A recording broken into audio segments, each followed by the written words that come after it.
అందరూ బాగున్నారండి. అందరం ఆరోగ్యంగా ఉండాలని మనస్ఫూర్తిగా కోరుకుంటున్నాను. నేను ఈరోజు మా ఇంట్లో చేపల పులుసు చేశానండి. అదే మీతో షేర్ చేసుకుంటున్నాను. దీనికోసం చేపల్ని కేజీంబావు తెప్పించానండి. మొత్తం కేజీంబావు చేపలకి కొలతలతో సహా చెప్తాను ఎలా చేయాలో. నేనైతే చాలా సింపుల్గా చేశానని అనుకుంటున్నాను. ఎలా చేశాననేది మీరు కామెంట్ రూపంలో ఒకసారి చెప్పండి నాకు. దీనికోసము చేపల్ని ఫస్టు కొంచెం కారము, నేనైతే 1.5 స్పూన్ కారము, ఒక 3/4 స్పూను ఉప్పు, 1/2 టీ స్పూన్ పసుపు వేసి బాగా కలిపి పెట్టానండి. ఎక్కువసేపు ఉంచలేదు. నేను ఈ ప్రాసెస్ చేసే లోపల ఒక 10-15 నిమిషాలు అయితే సరిపోతుంది. తర్వాత ఈ కేజీంబావుకి ఒక 5 టేబుల్ స్పూన్ల ఆయిల్ తీసుకొని ఒక 2 ఉల్లిపాయలు సన్నగా కట్ చేసి వేసుకున్నానండి. కొంచెం కరివేపాకు కూడా వేసి కొంచెం బ్రౌన్ కలర్ చేంజ్ అయ్యేదాకా వేపుకోవాలండి. సిమ్ టు మీడియం మంటలో పెట్టుకొని మాడకుండా వేపుకోవాలి. ఇంక ఈ విధంగా వేపుకున్న తర్వాత ఒక 2 పచ్చిమిర్చి సన్నగా కట్ చేసి వేసుకున్నాను.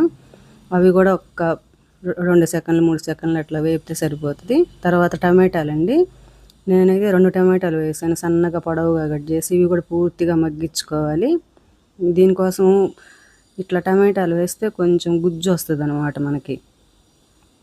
ఇంక ఈ విధంగా మెత్తగా వేగిన దాకా టమాటాలను కూడా బాగా మగ్గిన తర్వాత అల్లం వెల్లుల్లి పేస్ట్ అండి, నేను ఒక స్పూన్ నిండుగా వేసాను. ఇది టేబుల్ స్పూన్ అయితే కాదు కానీ అంత వచ్చిందండి, టేబుల్ స్పూన్ అంత వచ్చింది నిండా వేసాను కాబట్టి.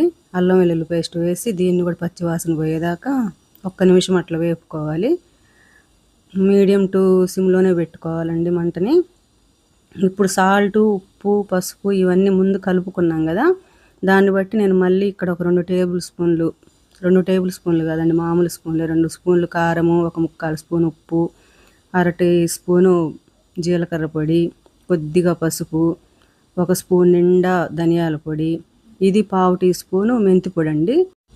ఈ మెంతి పొడి చేపల పులుసుకి భలే టేస్ట్ ఇస్తుందండి, ఖచ్చితంగా వేసుకుంటే బాగుంటుంది. నేనైతే ముందుగా లైట్గా వేపి పొడి చేసి పెట్టుకొని ఉన్నా ఇంట్లో, అన్నిటి దేనికైనా ఉపయోగపడిద్దని అది వేసా.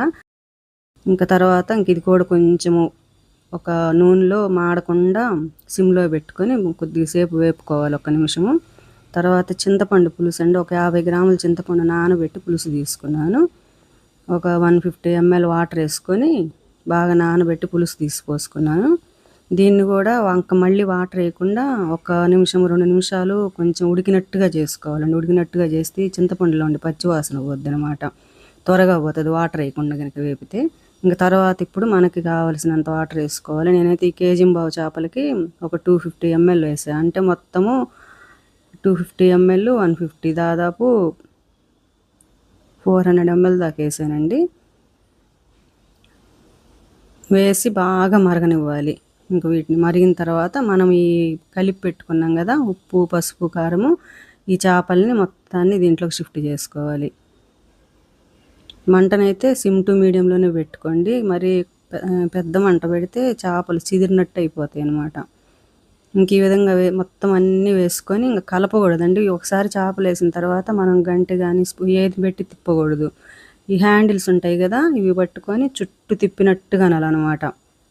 గంట అయితే పెట్టకూడదు. గంట పెట్టకుండా ఉంటే చేపలు మనం ఎట్లా వేసినామో అట్లనే ఉంటాయి అన్నమాట, ముక్కలు చెదరకుండా. నేనైతే ఇదివరకు అట్లా గంట పెట్టి తిప్పేదాన్ని, తొందరగా మెత్తగా అయిపోయాయి. ఇంక ఈ విధంగా బాగా ఉడికించుకోవాలండి. మంట అయితే హై ఫ్లేమ్లో పెట్టకూడదు, మీడియంలోనే ఉంచి ఈ విధంగా వస్తే సరిపోద్దండి. ఇది ఆపిన తర్వాత మళ్ళీ కొంచెం చిక్కగా అవుతుంది అనమాట. ఇంకా కొంచెం చిక్కగా కావాలంటే కొంచెం వాటర్ తగ్గించి పోసుకుంటే సరిపోతుంది. ముక్క ఉడికిందో లేదో టెస్ట్ చేసుకొని ఇంకా కొత్తిమీరగా చల్లుకోవటమేనండి. చాలా టేస్టీగా వచ్చింది. ఈ చేపలు అయితే గండి చేపలు అంటండి వీటి పేరు. మనం ప్రాసెస్ మొదలుపెట్టిన దగ్గర నుంచి ఇట్లనే తిప్పాలండి. ముక్కలు వేసిన దగ్గర నుంచి, పులుసులో ముక్కలు వేస్తాం కదా అప్పటి నుంచి ఇట్లనే తిప్పుకుంటే బాగా వస్తుంది. మీరు కూడా తప్పకుండా ట్రై చేయండి. థ్యాంక్ యూ ఫర్ వాచింగ్ అండి.